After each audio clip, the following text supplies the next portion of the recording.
आज हा व्हिडिओ करताना मन खूप जड होत आहे. कारण कॅमेऱ्यासमोर जे तुम्ही पाहताय तो आमच्या मेहनतीचा खर्चचा आणि आशेचा मका आहे, जो आज दर नाही म्हणून असा पडून राहिलेला आहे.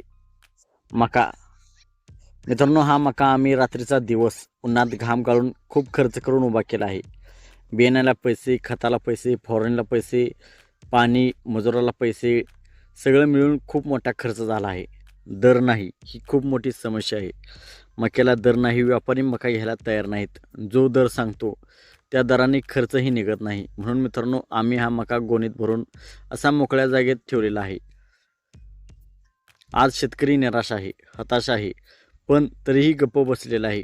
कारण बोललो तर म्हणतात शेतकरी नेहमी रडतो, पण आमच्या घामाची किंमत कोणी विचारत नाही. या गोण्या बघा मित्रांनो, हा मका कुसतोय, दाणे वाया जातात, पण बाजारभाव नाही. हे दृश्य पाहून शेतकऱ्याच्या मनात काय चालत असेल तो फक्त शेतकरीच जाणतो. सरकारकडे थेट मागणी आहे की आज आम्ही सरकारकडे एकच मागणी करतो, आमच्या मक्याला हमीभाव द्या, योग्य बाजारभाव वाढवा, शेतकऱ्याचा माल पडून राहू देऊ नका. जर आज मका वाचला नाही तर उद्या शेतकरी मका लावणारच नाही. मित्रांनो, शेतकरी भीक मागत नाही, तो फक्त आपल्या मेहनतीचा योग्य दर मागतोय.